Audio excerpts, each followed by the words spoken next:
This morning, I'm reviewing my 2023 political concerns and answering the question of whether I will be voting for Biden in 2024. Although, if it's not already obvious from the title of this video, no, I won't vote for him, then allow me, a regretful 2020 Biden voter, to explain why. First, the wars. Ukraine. More than $75 billion have been directed to Ukraine, a conflict that even Trump, with all his criminal buffoonery and hate speech, was able to diplomatically avoid. And the lines are still drawn the same as they were before the invasion. Russia is none the weaker and no less willing to expend as many troops and equipment as necessary to prove Putin's resolve.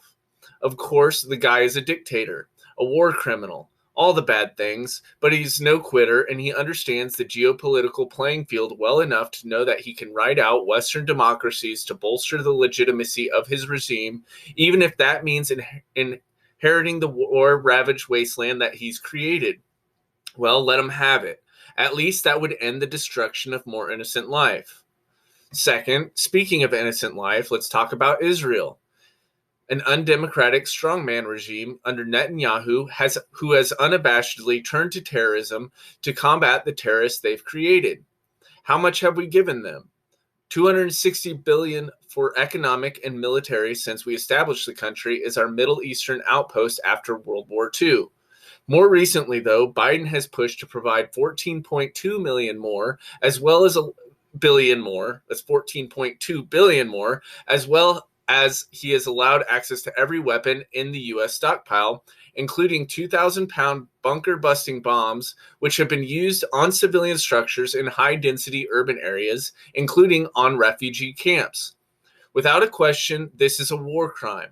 That is by international law and the U.S. military's own targeting procedures. And if that wasn't enough, he's now sending them white phosphorus, which is a highly flammable, toxic substance that when it comes into contact with human skin, can't be extinguished until it burns so deep into your body that it loses oxygen. There are only a couple permissible military usages of white phosphorus. One would be smoke screens for large infantry or tank movements in large open areas. Another might be burning up fuel depots. Does Israel have any need for that? No. Can war criminals be trusted with not to continue to be war criminals? Also no. Why the heck then am I and us, American taxpayers, then funding this?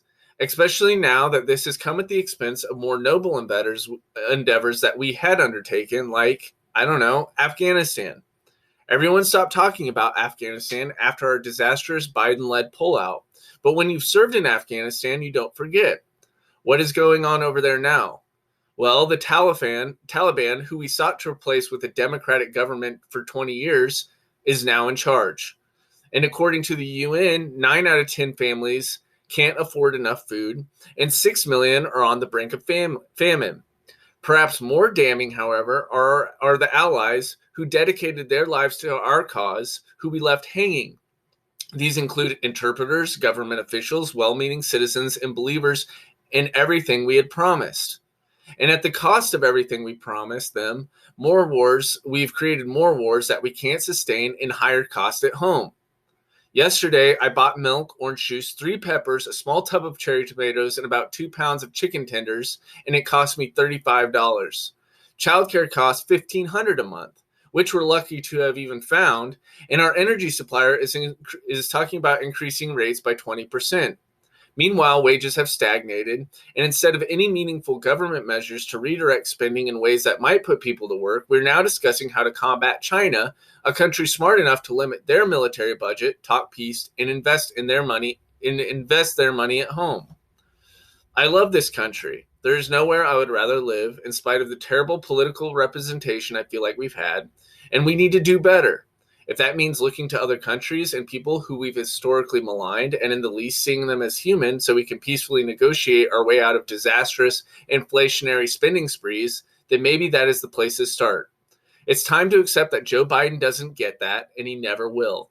I will not be fooled twice by putting my mark on a piece of paper that says I will support him in 2024.